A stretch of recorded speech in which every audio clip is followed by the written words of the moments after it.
নমস্কার বন্ধুরা, আজকে আমি ফুলকপির একটা ভীষণ সুন্দর মজার রেসিপি আপনাদের সাথে শেয়ার করছি। আমি রূপা, ব্লগস উইথ রূপা চ্যানেলে আপনাদের সবাইকে স্বাগত জানিয়ে আজকে রেসিপি শুরু করলাম। আজকের রেসিপি ভিডিওটি একটি লাইক দিয়ে ভিডিওটি দেখার অনুরোধ রইল। তো আমি এখানে দুটো ফুলকপি নিয়েছি।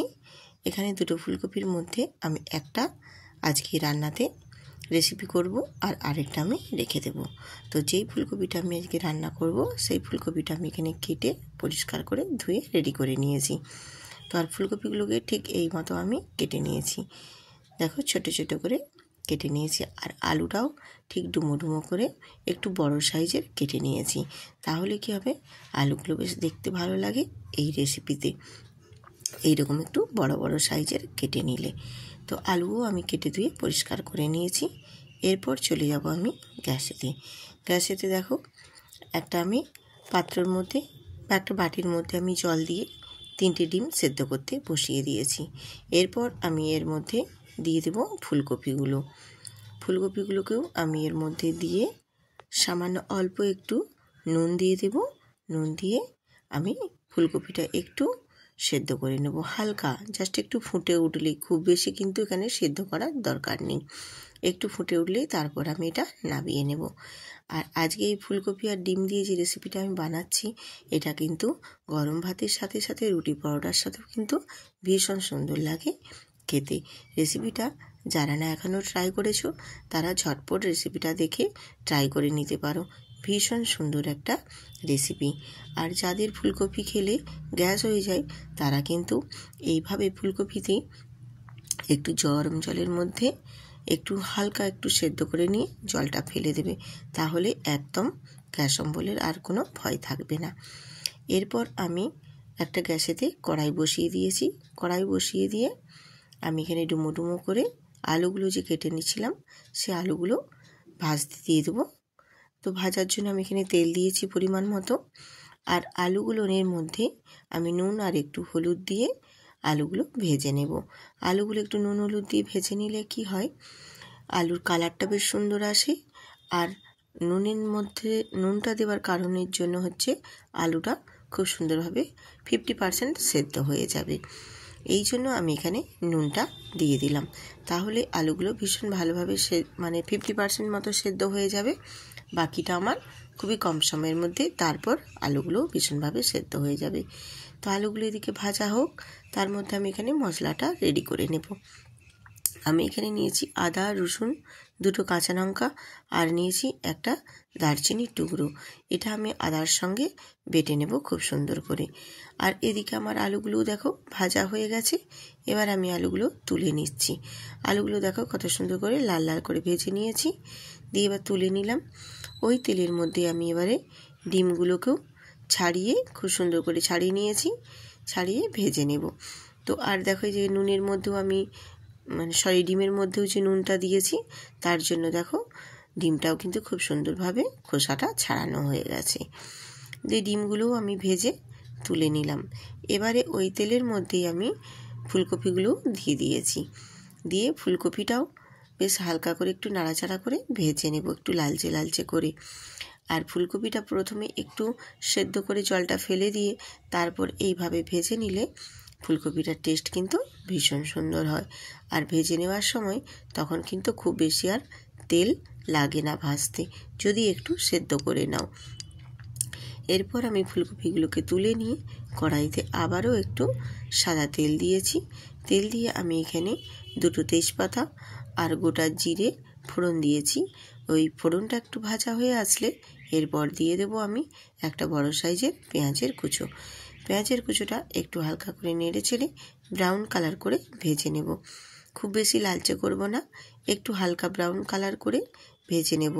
তারপর এর মধ্যে আমি অ্যাড করে দেব গুঁড়ো মশলা। এখানে অ্যাড করছি ধনে গুঁড়ো, আর দেব কাশ্মীরি লঙ্কার গুঁড়ো, আর হলুদ গুঁড়ো, আর একটু চানা মশলার গুঁড়ো দিয়ে পেঁয়াজের সাথে মশলাগুলো একটু নেড়ে চেড়ে ভেজে নেব। এরপর অ্যাড করে দেব এখানে টমেটো। আমি এখানে একটা বড় সাইজেরই টমেটো নিয়েছি। টমেটোটা দিলে কিন্তু এই ফুলকপি রেসিপিতে ভীষণ ভালো লাগে। টমেটোর স্বাদটা কিন্তু ভীষণ ভালোভাবে ফুলকপির তরকারিতে কিন্তু অ্যাডজাস্ট করে। আর এখানে আমি যে মশলাটা রেডি করেছিলাম সেই মশলাটাও দিয়ে দিলাম। মশলা বলতে এখানে যে হচ্ছে রসুন, আদা আর হচ্ছে দারচিনি আর কাঁচা লঙ্কা বাটার পেস্ট দিয়ে অল্প একটু জল দিয়ে দিলাম। জল দিয়ে একটু নাড়াচাড়া করে মশলাটা খুব ভালোভাবে কষিয়ে নেব যতক্ষণ না মশলার গা থেকে তেল ছেড়ে আসছে। মশলার গা থেকে দেখো বেশ ভালো মতোই তেল ছেড়েছে আর কালারটাও খুব সুন্দর আসছে। ঠিক এই পর্যায়ে আমি এখানে দিয়ে দেব ভেজে রাখা ডিম আর আলুগুলো। ডিম আর আলুটা দিয়েও একটু নাড়াচাড়া করে কষিয়ে নেব মশলার সাথে বেশ ভালো মতনই। বেশ কষানো হয়ে গেছে। এরপর এর মধ্যে আমি অ্যাড করে দেব ভেজে রাখা ফুলকপি। আর ফুলকপিগুলো দিয়ে একটু আলতো হাতে নেড়ে নেব। খুব বেশি কিন্তু ভালো এভাবে নাড়ার দরকার নেই, তাহলে ফুলকপিগুলো ভেঙে যাবার ভয় থাকে। একটু আলতো হাতে আস্তে আস্তে করে নেড়ে মশলার সাথে কষিয়ে নিয়ে আমি এখানে দিয়ে দিলাম পরিমাণ মতো জল। জলটা দিয়ে মশলার সাথে খুব ভালোভাবে একটু নাড়াচাড়া করে নিয়ে যখনই ফুটে আসবে তখন আমি ওপর থেকে একটা ঢাকনা দিয়ে ঢেকে দেব। তাহলে আলুগুলো বেশ সুন্দরভাবে সেদ্ধ হয়ে যাবে। তো ফুটে উঠেছে, আমি এবার একটা ঢাকনা দিয়ে ঢেকে দিলাম। 1 থেকে 2 মিনিট পর আবারও আমি ঢাকনাটা খুলে চলে এসেছি। দিয়ে একটু নাড়াচাড়া করে দেব আর কয়েকটা চেরা কাঁচা লঙ্কা দিয়ে দেব। দিয়ে একটু আবারও নাড়াচাড়া করে নিয়ে আবারও আমি ঢাকনাটা ঢেকে দেব মিনিট 5 জন্য। তাহলে তরকারিটা আমার একেবারেই রেডি হয়ে যাবে। 5 মিনিট পর চলে আসছি।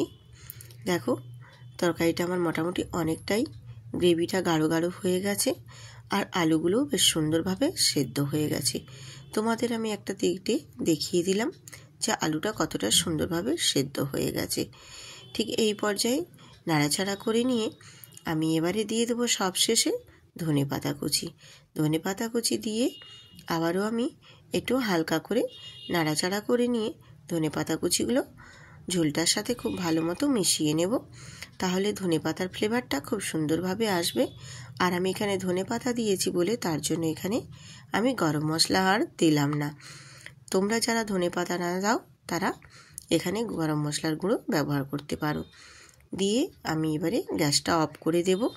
গ্যাসটা অফ করে দিয়ে 2 মিনিট স্ট্যান্ডিং টাইমে আমি রেখে দেব যাতে কালারটা খুব সুন্দর আসে। তো দেখো 2 মিনিট পর আমি ফিরে এসেছি। কালারটা আমার কত সুন্দরভাবে পুরো শেড হয়ে গেছে আর তরকারিটাও কিন্তু দেখতে ভারী সুন্দর লাগছে। এই রকম ফুলকপি দিয়ে ডিমের তরকারি যদি গরম গরম ভাতের সাথে বা রাতে যদি রুটি পরোটার সাথে থাকে একেবারে কিন্তু জমে যাবে। ভীষণ সুন্দর একটা রেসিপি।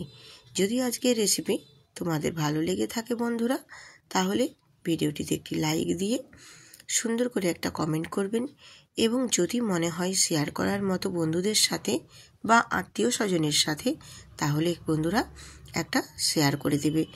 আর যেসব নতুন নতুন বন্ধুরা আমার আজকে ভিডিওটি দেখছো তারা প্লিজ চ্যানেলটিতে সাবস্ক্রাইব করে সুন্দর করে একটা কমেন্ট করবে, আমিও পৌঁছে যাব।